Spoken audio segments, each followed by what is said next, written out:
맞습니다. 대기업 시청자 여러분들 그리고 국제약품 주주님들 이 국제약품 같은 경우 지속적인 테마성으로 주가가 상승하는 모습을 볼 수 있는데요.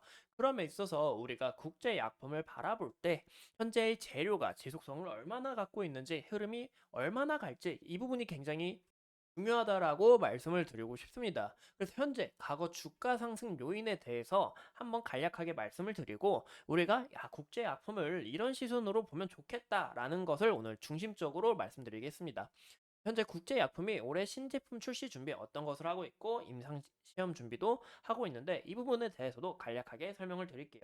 오늘 영상은 이 국제 약품에 대해서 이런 시선으로 볼 수 있다라는 이런 중심적이기 때문에 그저 가볍게 시청해 주시면 감사하겠습니다. 그럼 같이 바로 알아볼까요?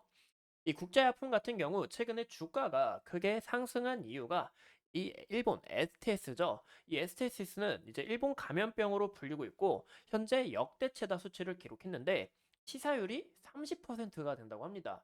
굉장히 높은 수치인데 우리나라에서는 이 걸릴 확률이 적다고는 하지만 우리가 적다고 해서 주의를 안 하면 이 주의를 지속적으로 해야겠죠. 이런 부분도 걱정이 되니까 기존 코로나19 유행 기간에 환자 수가 줄어들었지만 2023년 941명으로 역대 최다 수치를 기록하고 올해 2월 말까지 414명을 기록했습니다. 매년 대비해서 이 높은 발생률을 지니고 있다라고 우리가 눈여겨보면 좋은데요. 심지어 이 414명 중에 90명이 사망을 해서 21.7% 치명률을 나타내고 있는데 이런 부분에 있어서 다시 크게 부각이 되지 않을까라고 보고 있습니다. 이 STS 같은 경우 이 점막이나 상처 부위의 점형성이 높을 수 있으니까 우리가 이런 부분을 좀 주의하셔야 된다라고 말씀을 드리고 싶고 제가 이 STS 관련해서 간략하게 이제 정보를 갖고 왔어요. 이 부분은 우리가 참고해서 읽어주시면 좋을 것 같고 이 STS 같은 경우 치료 방법이 바로 항생제를 이용하는 겁니다. 그래서 이제 페니실린 관련주들이 좀 흐름이 좋았다라는 것을 볼 수가 있는데요. 현재 국제 약품도 이 페니실린을 제조하고 있고 또 이제 기관지 염과 폐렴 등 이 하부 호흡기 감염증에 사용하고 있는 국제 아지트로마이신정 250이 있기 때문에 관련주로 좋은 모습을 나타냈다라고 볼 수가 있겠죠. 제가 좀 말이 빠른 것 같은데 좀만 천천히 할게요. 근데 이제 국제 아픔 같은 경우는 이제 옛날의 데이터를 우리가 간략하게 볼게요. 현재 이 마이코플라즈마 이때 우리가 좀 한때 난리였죠. 왜냐 중국에서 폐렴이 점점 다시 제2의 코로나 재등장하는 게 아닌가라는 이런 걱정과 두려움이 많았는데요. 이 이슈는 10월 말부터 보시는 것처럼 2주에서 3주 동안 지속적으로 이슈가 나왔습니다. 그래서 주가가 등락률 폭도 우리가 어느 정도 바라볼 수가 있는데 이런 부분에 있어서 이 STS도 지속적으로 이슈가 함께 나아간다 하면은 여기서 어느 정도 눌렸다가 다시 한번 더 되돌팔 흐름을 나타낼 수 있다라는 겁니다. 그래서 우리가 이런 이슈가 얼마나 지속적으로 이어나갈지 이런 부분을 보는 게 중요하다라고 말씀을 드리고 싶어요. 근데 이 STS 같은 경우 현재 사망자 수가 지속적으로 나오고 있고 또 감염자 수가 제가 아까 말씀드린 것처럼 2023명이 2023년에 941년인데 41명인데 올해 2월 말까지 414명입니다. 이런 부분에 있어서 감염자 수가 굉장히 빠르게 늘어나고 있기 때문에 다시 한 번 더 부각을 받을 확률이 있다라고 보이고 있습니다. 그래서 현재는 주가가 어느 정도 눌리는 과정에 있다라고 볼 수가 있을 것 같은데요. 현재 국제약품의 실적 부분을 봤을 때도 매출액이 지속적으로 늘어나고 있습니다. 그 이유가 호흡기 관련 제품 그리고 소염 진통제, 이 항생제 매출이 지속적으로 늘어나고 있고 매출액, 당기순이익 부분에서 영업 조직, 구조 조정 및 국세청 세무조사 결과에 따른 이 추징 때문에 영업이익과 당기순이익이 적자로 전환이 됐다라고 우리가 보시면 좋을 것 같습니다.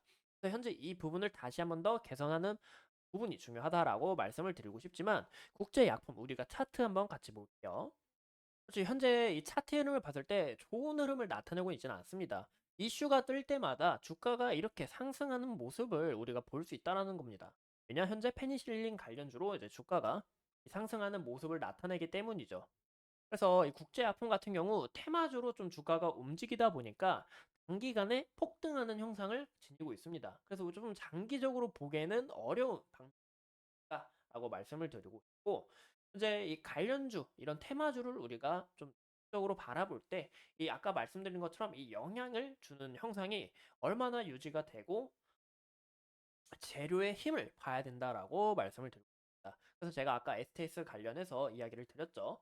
근데 현재 이 차트 흐름을 봤을 때 이때도 이 5,900원 부근을 돌파하면서 큰 힘을 받고 이 5,900원 다시 이탈하면서 왜냐? 이때 5,900원 지지 라인이었 저항 라인이었죠. 큰 양봉이 나와도 뚫지 못하고 저항을 받은 것을 우리가 확인해 볼 수가 있습니다. 하지만 이후에 다시 한 번 더 5,900원 부근을 큰 힘으로 돌파하면서 좋은 힘을 나타냈다. 최근에도 5,900원에서 좋은 힘 나타내면서 크게 돌파하는 모습을 우리가 가정을 볼 수가 있습니다. 그래서 현재 구간에서는 이 5,900원이 좀 심리적인 지지 라인이 될 것으로 보이고 있는데 이 부근을 이탈해도 이 주가가 크게 오르면 어느 정도 갭을 메꾸려고 다시 주가가 떨어지는 요인이 있습니다. 현재 주가에서 이 현재 과거의 매물대일과 그리고 현재 주가의 흐름을 비교했을 때 이 5,500원까지는 우리가 좀 1차적으로 이 저항 라인으로 우리가 지지 라인으로 좀 지켜볼 수 있다라고 말씀을 드리고 싶어요. 5,500원까지는 1차 지지 라인으로 지켜보지만 다시 한 번 더 이 4,900원 밑으로 주가가 한 번 더 빠지게 될 경우에는 다시 한 번 더 이렇게 흐름을 이어나갈 확률이 높다라고 해석이 될 수가 있을 것 같습니다. 그래서 현재 국제약품에 이런 테마성이 있다라고 보시면 좋을 것 같고요. 이 국제약품은 현재 이 TFC03 현재 임상 2상을 시험 준비 중에 있어요. 이게 뭐냐? 녹내장을 타겟으로 한 혁신 개발 신약을 현재 진행 중에 있는데 여기에 대해서 다시 한번 더 부각을 받을 수가 있고 이 외에도 이 콜레시나 대체 품목으로 치매 치료 적응 약품이나 이 다양한 뭐 당뇨막 병증 이런 부분에서 신제품 출시를 앞두고 있습니다. 그래서 이런 신제품이 하나씩 출시가 되고 이 임상 이상에서 좋은 결과를 나타나게 될 경우 좋은 흐름을 함께 다시 이끌어낼 확률이 높다라고 볼 수가 있겠죠. 그래서 우리가 이런 부분을 참고해서 보시면 좋을 것 같고 국제약품의 이 테마성에 대해서 간략하게 한번 영상을 봤습니다. 다음 시간에는 이 국제약품의 경영체제에 대해서 이야기를 드리려고 하는데요.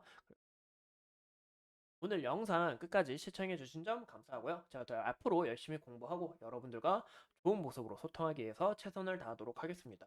오늘도 소중한 시간 내서 영상 시청해 주신 점 감사합니다.